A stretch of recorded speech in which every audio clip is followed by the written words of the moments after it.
All right, let's get into the comic then. So let's just get the villain out of the way, Muse. That's pretty much why we did this. This doesn't have much to do with Mayor Fisk becoming mayor. You know, at this point, Fisk is not mayor. Yeah, how did Muse work for you? Dude, so I really enjoyed the writing here. Muse got me...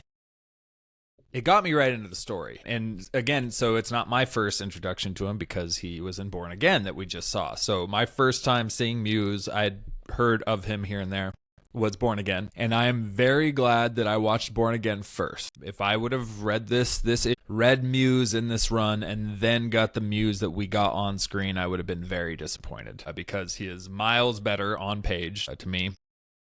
Way more complex. He gets more time to have like monologues that are meaningful and you can kind of get more of a sense of what is going on in this dude's mind. But he's also just way more creepy and intimidating too. I think he's a really solid, super unique character, and we don't get a lot of serial killer characters in superhero comics that much. I mean, I know we have Carnage, and I know most villains kill a ton of people, so they're technically serial killer villains, but not in this sense. So I really enjoyed Muse, yeah. Yeah, I thought he was cool. Way more layers here, right? Yeah, absolutely. With who he is, what he is. He was also kind of funny. He was really casual in this conversations. Like, he really just wanted Daredevil to appreciate his art. Like, yeah. And he would be super casual while being such a badass, like catching the baton, like, oh, so you didn't like my art. Breaking that baton, smashing it, and saying, I'll just do better next time. Like, that made him pretty compelling, on top of being scary. So he was a villain of a very contrasting nature. Straight up. I like that too, though. Like you said, he almost had like kind of Joker vibes. I forgot who else he kind of reminded me of. I thought I took a note about that. I guess Deadpool.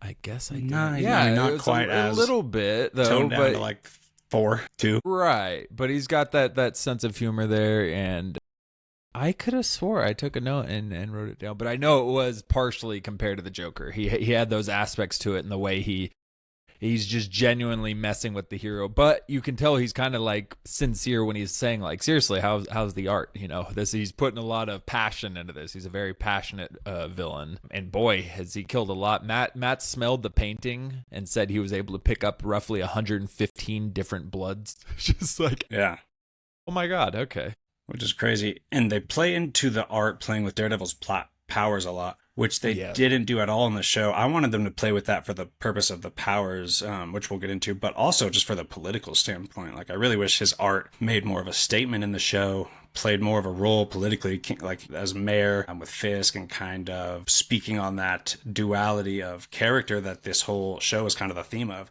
You know, anything, but there was nothing, no depth to him in the show. But my point was, back in the comic, like, they played with it as in, because I guess Daredevil can't see art unless he touches it, and I don't know if that's accurate to the show and the comics or what, but it was like he couldn't depict this art because if he touched it, he's now touching a crime scene. So he's putting his fingerprints on it. So there was like, you know, kind of a tricky situation there that was really fun to play with. Also confusing as far as Daredevil, his powers go, but it did bring an interesting aspect, which again, none of that played into the show.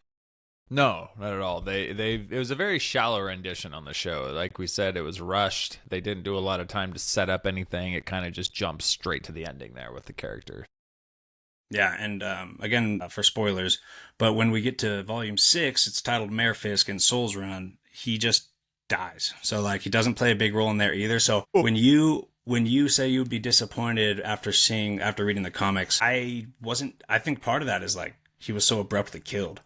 Yeah. Right, in the show. But then again, that's how it happened in the comics, and he played very little role. So, yeah, that's why I said it on the pod before. I totally fault the Marvel, I guess, creators for just wasting a villain like that. But the show can't be blamed because I guess that's just the source material. He just dies real quick. Straight up. And yeah, because with this, he doesn't die in this run. So you get this 5-issue thing of like, oh, it's a super interesting character, and he's still out there. He's still alive, you know. Unfortunately, I guess he just gets killed later without ever being used, which is very weird. But yeah, I thought there's a lot to dive into there. Yeah. And yeah. At least someone's coming into this comic at, like, there's so rarely permanent deaths. It's kind of annoying that, especially Muse being a really cool character, died so soon. But at least, like, Charles Soule brought a couple of decent characters, and one being an awesome villain, and had the balls to kill someone off personally, but at the same time you want to stick him around. Don't kill everyone off permanently, but stick them around all the time. Keep them here. Kill them permanently, but keep them here. Please. Yes. Figure it out. Oh, so, and then also, I guess I also read Volume 5 right before that, which is more lawyer-oriented. And it made me realize that I think that's his Volume 5 and 6's climax was his best work, because this is just okay, really. I think Muse is absolutely the standout. He is just like a really cool character. It's really fun to explore a new character. And that was definitely the best part. He was sadistic. So, I mean, you kept getting captured by just this sadistic gore. And I don't know, it was scary. It was kind of had a horror feel to it. But yeah, he was the standout. Overall, this comic, not much going on. Didn't push anything forward with Fisk or much of an overall story. I think Soule kills it in the writing the lawyer stuff. So when I read that, Volume 5 and 6, higher quality, dude. Charles Soule, yeah? Okay. He was a lawyer, I guess, before he wrote comics. I think so. Well, that would help. That would definitely help and make sense why you'd want to write some Daredevil stuff. But yeah, we didn't get any trial stuff. I think the only time we were in a courtroom was when Muse held up a courtroom. I think he broke into the courthouse there. But yeah, we didn't get a lot of stuff. We didn't get Matt wrestling with his faith. We didn't get anything outside of Muse as far as stories being pushed forward. We did have a hell of a lot of characters pop up that we see in Born Again. Benjamin Hochberg, the Hawk. He's Matt's boss in this, but he was his opponent in the show during the Hector Ayala case. Kirsten McDuffie is mentioned in this too, who's his assistant or partner or something at his new firm in the show. You know, we saw a lot of people that were in both the show and the issue there. And I guess the last big topic there is he had to go visit Inhumans. What a random... That's the other thing. Appearance there. It was really cool. It was kind of in a weird era where it was like Inhumans versus X-Men and their Terrigen Mist were killing mutants. So there was like... They were pretty prominent in Marvel Universe at that time. And it was just so weird, you know, seeing Daredevil cross paths with someone on that power level. But that made me... I thought Muse was an Inhuman. I guess that was just my mind working that way.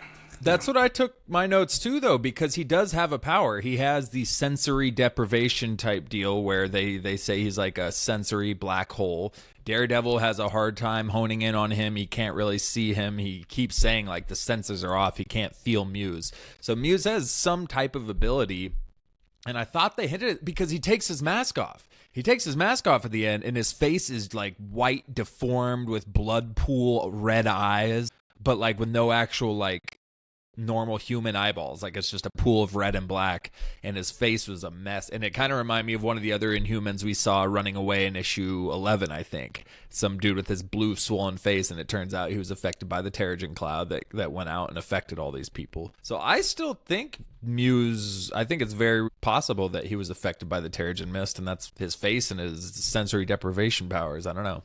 But all right. I was on that page too.